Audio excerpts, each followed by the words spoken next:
Hello friends, welcome back to my channel. ಇವತ್ತು ನಾನು hotel ಸ್ಟೈಲ್ನಲ್ಲಿ ಇಡ್ಲಿ ಸಾಂಬಾರ್ ರೆಸಿಪಿ ತೋರಿಸುತ್ತೇನೆ. ಅದಕ್ಕೆ ಬೇಕಾದ ಇಂಗ್ರೀಡಿಯೆಂಟ್ಸ್: ಈರುಳ್ಳಿ, ಟೊಮೊಟೊ, ಬೆಳ್ಳುಳ್ಳಿ, ಕೊತ್ತಂಬರಿ ಸೊಪ್ಪು, ಖಾರದ ಪುಡಿ, ಅರಿಶಿನ ಪುಡಿ, ಹುಣಸೆಹಣ್ಣಿನ ರಸ, ಬೆಲ್ಲ.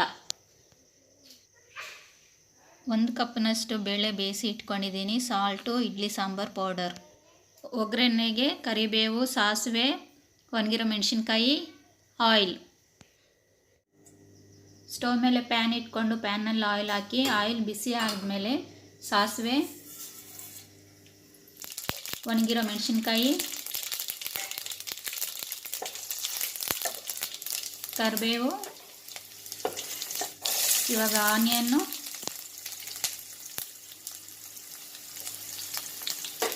ಆನಿಯನ್ ಸ್ವಲ್ಪ ಹೊತ್ತು ಫ್ರೈ ಮಾಡ್ಕೊಳ್ಳಿ.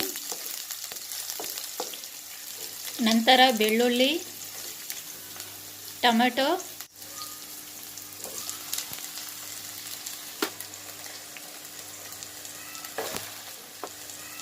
ನಂತರ ರುಚಿಗೆ ತಕ್ಕಷ್ಟು ಸಾಲ್ಟು. ಟೊಮೆಟೊವನ್ನು ಚೆನ್ನಾಗಿ ಬೇಯಿಸ್ಕೊಳ್ಳಿ ನೀರು ಬಿಡೋವರೆಗೂ. ಹುಣಸೆಹಣ್ಣಿನ ರಸ ಮತ್ತು ಬೆಲ್ಲ ಹಾಕ್ಕೊಳ್ಳಿ.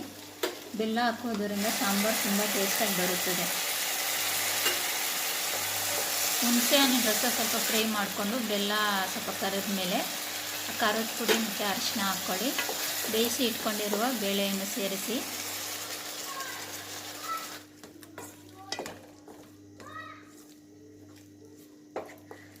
ನಾನು ಇಡ್ಲಿ ಸಾಂಬಾರ್ ಪೌಡರ್ ರೆಸಿಪಿ ತೋರಿಸಿದ್ದೇನೆ. ಅದನ್ನು ನೀವು 2 ಟೇಬಲ್ ಸ್ಪೂನು ಹಾಕ್ಕೊಳ್ಳಿ.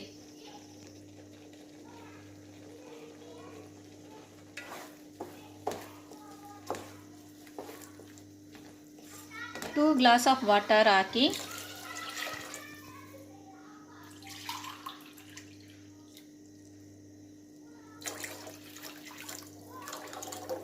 ಸಾಂಬಾರು ಬಿಸಿಯಾಗಲು 10 ಮಿನಿಟ್ಸ್ ಪ್ಲೇಟ್ ಕ್ಲೋಸ್ ಮಾಡಿ ಬಿಡಿ.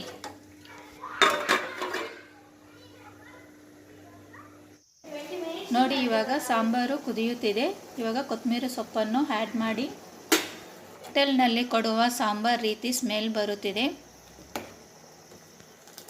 ಈ ವಿಡಿಯೋ ನಿಮಗೆ ಇಷ್ಟವಾದರೆ ಲೈಕ್ ಮಾಡಿ, ಶೇರ್ ಮಾಡಿ, ಸಬ್ಸ್ಕ್ರೈಬ್ ಮಾಡಿ. Thank you so much for watching.